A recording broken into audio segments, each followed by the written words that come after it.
Hey, I want to thank you for being a part of the conversation. This is Play It Forward. These are real people, real stories, the struggle to play it forward. Episode number 574 is with naturalist Kris Tompkins from the film Wildlife. I'm really well. Nice to hear your voice. Well, it's nice to hear your voice because, you know, you don't meet too many people who love wildlife and nature like we do. Because, I mean, it just seems to be a dying breed. And for you to be a part of wildlife, I mean, this is amazing because it's going to serve as a powerful message. Well, I hope so.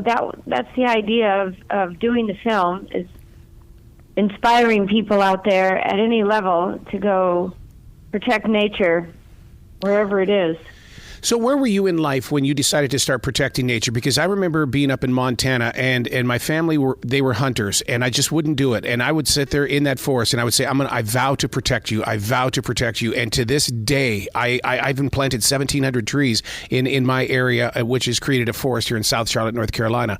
What happened in your life? Oh my God. Okay, well, somebody needs to make a film about you. Maybe, you know what, I want writers of 2 or 3 generations from now to step into this forest, and then they can do it then, because it's still just a baby. And I even though they're 30 feet tall, it's still just a baby. Yes, but watching your babies grow, as we all know, is a great sport. Anyway, I was working with Yvon Chouinard and running Patagonia Company, and I had been doing this since the moment I stepped out of college, so 21 years old. And we were climbers, ski racers, really outdoors people.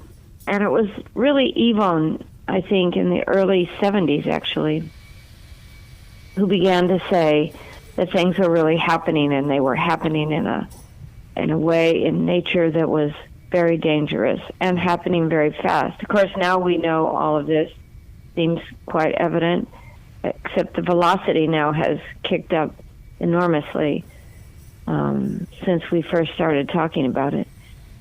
And I ran into Doug Tompkins, who would become my husband, and he had just left his working life to go spend the last third of his life out in the wild, protecting nature. Mm-hmm. And so the timing was perfect. We both wanted something else beyond our working lives, to change our lives 180 degrees. And it was pretty serendipitous if I look at it now. And that's what we did.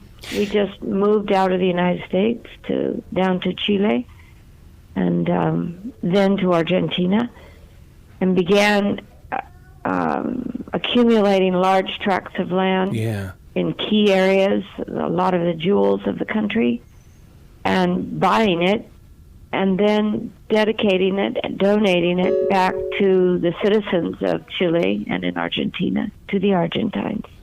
Wow. And that's what we've been doing for the last 30 years. Oh, such a calling. And to be in that right place at the right moment. I mean, to be able to create national parks in South America. And I mean, we're Americans. We're spoiled by that. But to do it in other areas around the world.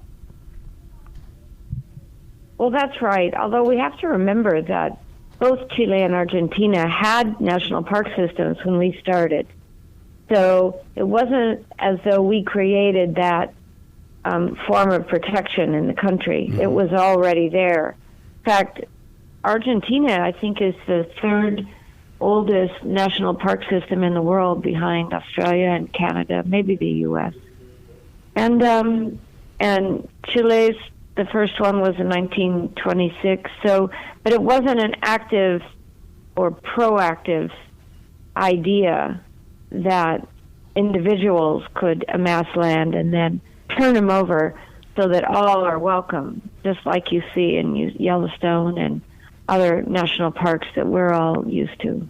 Don't you love the vibration of the land when you go into any national park, such as Yellowstone or even down there in South America, in the way that there's such a relationship? Because, I mean, I have trees that have been a part of my life for 30 years, and to go sit with them, or to go sit next to a rock, or to be with the turtles. I mean, you learn that it's not about the human, it's about the atmosphere. Well, I think you're absolutely right. And being from the United States, when I walk into Yellowstone or one of the parks here, I can pull my suspenders and say to myself, I'm one of the owners, the guardians of this park. Yeah. Because as Americans, we're responsible for our national parks. If they're being mistreated, you have to stand up and help do something about it. And I see this over and over again with Chileans and the Argentines, that we take these places as our own, and they do belong to us. Mm-hmm. And I think that makes a huge difference to how we see and how we defend these territories. The movie I really do. The movie we're talking about is Wildlife, which is going to be in theaters, and people need to experience it in the theater with that gigantic big screen.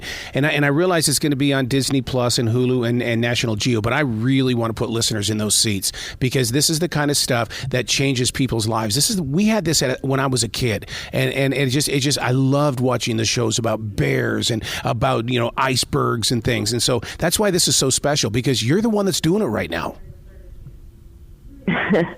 Well, we're lucky, aren't we, to be able to do these things? Yeah. And I agree with you. If anybody can still see it inside a theater, please go and see it, because it's a lot of aerial photography shot by the same guy who did Top Gun. Oh, wow. It's a beautiful film, besides the content and the story, which I'm, of course, personally very proud of. But it's the beauty of the film that is just without par. Amazing. I can say that because I didn't shoot it.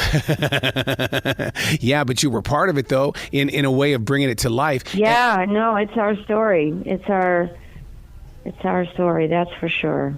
Now, to share your story, I'm one of those creative people that when you release your story, that means that your heart becomes clear, and that means that you're going to grow in newer directions to help protect and or build other things. What are you feeling? Well, we never have stopped. Ever since we made the last donation, the 8 perks all at once, we just never stopped. We were designing new ideas. We've taken on what's called rewilding, bringing back species where we work who have gone missing, have been extincted in that territory. And that's really changed our life, conservation life, forever. Wow. So we've never stopped working. And we have between Chile... rewilding Chile and rewilding Argentina. There are huge projects on the coastline and the interior. The jaguars are back, giant anteaters, working on giant otters, ocelots, puma. So, our work just keeps expanding, and, I'm the oldest one of the bunch, so I'm going to do this as long as I can. I hope till the end of my life. So I'm pretty clear about the trajectory of the work itself and the teams who are responsible for all the projects now. Wow. You've got to come back to this show anytime in the future so we can talk more about nature, about, national parks and the creation and the continuation of Mother Nature in general. I would be delighted. Excellent. Anytime. Just let me know. You be brilliant today, okay? Okay. You too. Okay, bye-bye. And all the best. Yes, ma'am. Bye-bye.